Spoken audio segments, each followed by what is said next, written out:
Hello everyone, welcome to my channel.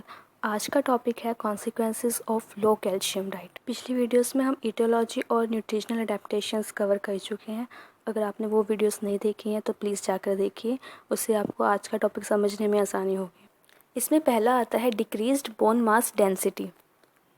अगर कोई इंसान काफ़ी टाइम से लो कैल्शियम डाइट ले रहा है विद हाई फॉस्फेट, तो उसमें बोन रीएब्जॉर्प्शन इंक्रीज़ हो जाती है, जिससे धीरे धीरे बोन मास डेंसिटी है वो कम होती रहती है। अगला पॉइंट है ऑस्टियोपोरोसिस। ऑस्टियोपोरोसिस एक कंडीशन होती है जिसमें बोन मास काफ़ी डिक्रीज हो जाता है और बोन्स जो होती हैं वो पोरस और फ्रेजाइल हो जाती हैं, जिससे जो फ्रैक्चर्स होते हैं उसके चांसेस भी काफ़ी बढ़ जाते हैं। ऑस्टियोपोरोसिस ओल्ड एज पीपल में बहुत कॉमन होता है और स्पेशली वीमेन में ज़्यादा कॉमन होता है, क्योंकि वीमेन की जो बोन मास डेंसिटी होती है वो पहले ही कम होती है।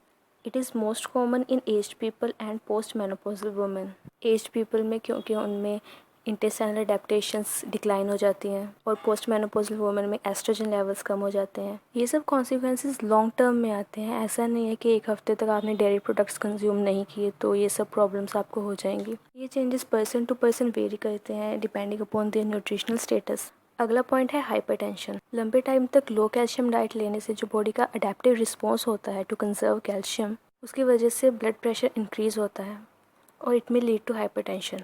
अगला पॉइंट है hyperparathyroidism. Parathyroid gland 24 hour calcium levels को मॉनिटर करता है इन ब्लड और पैराथायरॉयड हार्मोन रिलीज़ करता है उसको मेंटेन करने के लिए।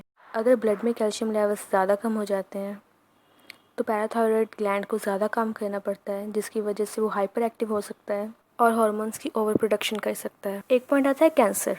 हाई कैल्शियम डाइट में जो अनएब्जॉर्ब्ड कैल्शियम होता है वो इंटेस्टाइनल ल्यूमन में रह जाता है, जहाँ वो बाइल एसिड्स और अनएब्जॉर्ब्ड फैटी एसिड्स के साथ मिलकर एक इंसॉल्युबल कॉम्प्लेक्स बना लेता है और कॉलन की म्यूकोसल लाइनिंग को प्रिवेंट करता है इनके टॉक्सिक इफेक्ट से। लेकिन लो कैल्शियम डाइट में कैल्शियम एब्जॉर्प्शन इंक्रीज़ हो जाती है, जिससे कॉलन में कम अमाउंट में अनएब्जॉर्ब्ड कैल्शियम पहुंचता है और एसिड्स के साथ कॉम्प्लेक्स नहीं बनाता, जिससे कॉलन की डैमेज के या प्रोलिफरेशन के चांसेस इंक्रीज़ हो जाते हैं and that can progress towards cancer.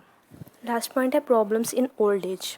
जो लो इनकम स्ट्रेटा की वीमेन होती हैं उन्हें प्रॉपरली खाना नहीं मिलता और ड्यूरिंग प्रेगनेंसी भी उनके जो न्यूट्रिएंट्स स्टोर होते हैं वो काफ़ी लॉस हो जाते हैं, जिससे एक तो आगे उनके बच्चे भी मालनरिश्ड होंगे, उन्हें ऑस्टियोमलेशिया जैसी प्रॉब्लम्स हो सकती हैं और वो खुद भी in the later years of their life कई प्रॉब्लम्स फेस करती हैं, जैसे कि ससेप्टेबिलिटी ऑफ फ्रैक्चर हो गया या लॉस ऑफ स्ट्रेचर हो गया, बेंडिंग बैक्स हो गई, ऑस्टियोपोरोसिस हो गया। ऐसी कई प्रॉब्लम्स उन्हें हो जाती हैं। तो आज का टॉपिक यहीं तक था। Thank you so much.